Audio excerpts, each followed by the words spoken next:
a rendu un hommage appuyé aux forces de défense et de sécurité pour leur rôle crucial dans la stabilité et le dynamisme économique de la zone. Une cérémonie marquée par une forte dimension diplomatique avec la présence d'une délégation de Rosso, Mauritanie, illustrant la solidarité transfrontalière. Le point sur cette journée avec les précisions du gouverneur, il est au micro de Moussa Diagne et Abdouboy. C'est une journée de communion entre les forces de défense et de sécurité et la population, illustrant la cohésion nationale. Le défilé civil, militaire et paramilitaire en constitue un point d'orgue et l'un des moments les plus solennels. En effet, c'est l'occasion pour les Sénégalaises et les Sénégalais de se mobiliser comme un seul homme, dans un même élan, pour marquer leur fière appartenance à la belle nation sénégalaise. Pour cette édition, la commémoration s'inscrit dans le contexte des préparatifs des Jeux olympiques de la jeunesse, d'où le thème « Les forces de défense et de sécurité, partenaires des Jeux olympiques de la jeunesse Dakar 2026 ».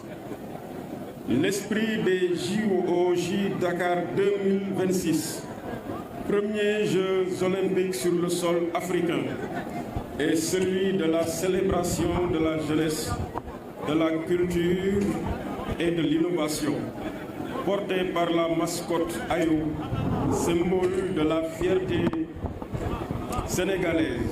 Ces Jeux prônent le fair play, l'amitié et le respect.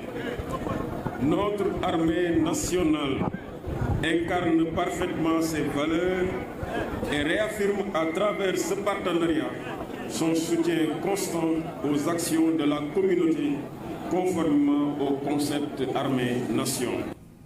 Dans le siège du gouverneur, le maire de Saint-Louis, Amadou Mansour Faye, a salué la mobilisation des forces de défense et de sécurité ainsi que celle des civils pour ce grand rendez-vous de la souveraineté nationale.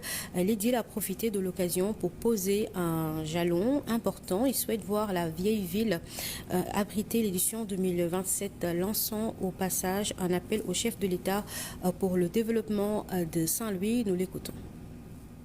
Ce fut une très belle fête civilo-militaire comme Saint-Louis en a l'habitude.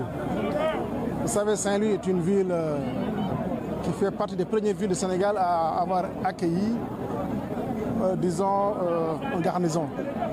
Donc c'est une habitude chez nous. C'est une ville qui connaît l'administration et qui s'illustre pendant les fêtes donc, de l'indépendance. Félicitations à M. le gouverneur de la région de Saint-Louis.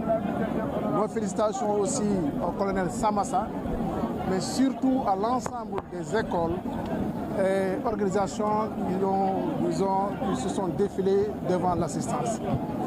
Notre armée, la gendarmerie, la police, tous les corps paramilitaires se sont vraiment très bien illustrés d'une très belle manière.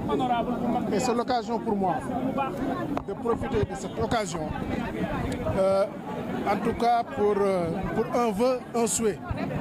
Je parle au nom des Saint-Louisiens et c'est le souhait de vouloir accueillir l'édition 2027 à Saint-Louis.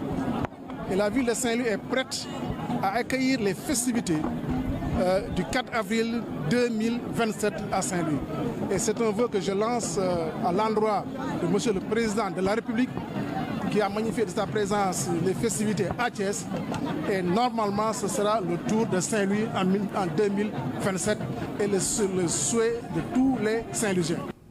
Fête de l'indépendance, Médina Yoro Fula n'est pas en reste pour une deuxième année consécutive. Les autorités locales ont voulu donner un cachet particulier à l'événement. Le préfet du département a en tout cas profité de l'occasion pour